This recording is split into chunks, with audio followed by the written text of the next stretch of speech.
Budget অনুমোদন নিয়ে আরো জানাতে বার্তা কক্ষ থেকে আমাদের সাথে যুক্ত হয়েছেন সহকর্মী তৌহিদ রানা।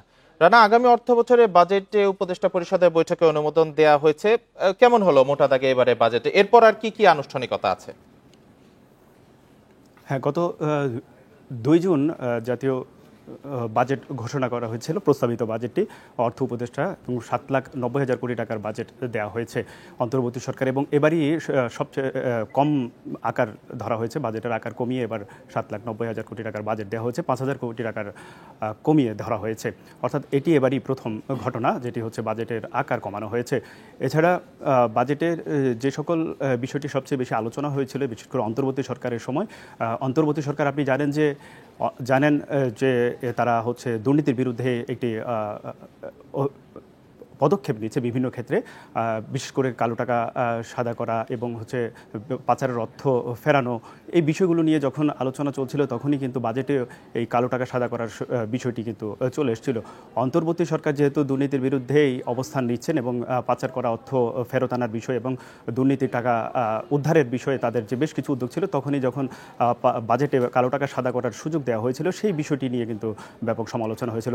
পরবর্তীতে আমরা দেখেছি বাজেটে সেই বিষয়টি কিন্তু রাখা হয়েছে সমালোচনার মুখেও, বিশেষ করে ফ্ল্যাট প্লট এবং হচ্ছে জমি কেনার ক্ষেত্রে এই সুযোগটি রাখা হয়।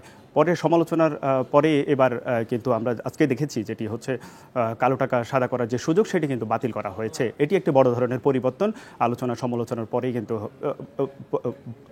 বাতিল করা হয়েছে। এরপরে যদি বলি যে বিশেষ করে খুব বেশি কিন্তু পরিবর্তন হয়নি।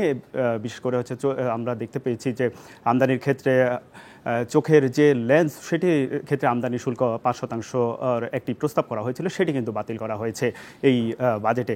আর এরপরে যে আনুষ্ঠানিকতাগুলো, আজকে যেহেতু বাজেট পাশ হয়েছে, এরপরে রাষ্ট্রপতির আদেশের পরেই কিন্তু এটি পাশ হবে এবং তার অধ্যাদেশের পরেই কিন্তু আগামী 1 জুলাই থেকে এটি বাজেটটি কার্যকর হবে। এটি হচ্ছে মূলত বাজেটের আনুষ্ঠানিকতা।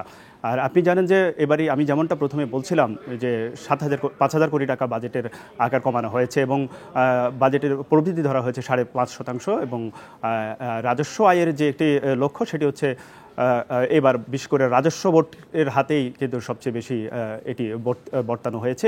তাদেরই রাজস্বর লক্ষ্যমাত্রা তাদেরকে বাড়িয়ে ধরা হয়েছে এবং 4,99,000 কোটি টাকা রাজস্ব আদায় করবে জাতীয় রাজস্ব বোর্ড। এছাড়া আমরা দেখেছি যে যা বাজেটের যে ঘাটতি প্রতি বছর সেটি কিন্তু 5.6% ধরা হয়েছে জিডিপির। তো এই সার্বিকভাবে যদি বলি বাজেটের এবারের একটি স্বল্প মেয়াদে যে অন্তর্বর্তী সরকার দায়িত্ব নিয়েছে তারা একটা বাজেট ঘোষণা করেছেন, সেখানে কিন্তু কম লক্ষ্যমাত্রা ধরেই বাজেটটি ঘোষণা করেছেন এবং আজকেই পাশ হয়েছে এবং 1 জুলাই থেকে মূলত এটি কার্যকর হবে। ধন্যবাদ আপনাকে। বার্তা কক্ষ থেকে বাজেট অনুমোদনের বিষয় নিয়ে আমাদের জানাচ্ছিলেন সহকর্মী তৌহিদ রানা।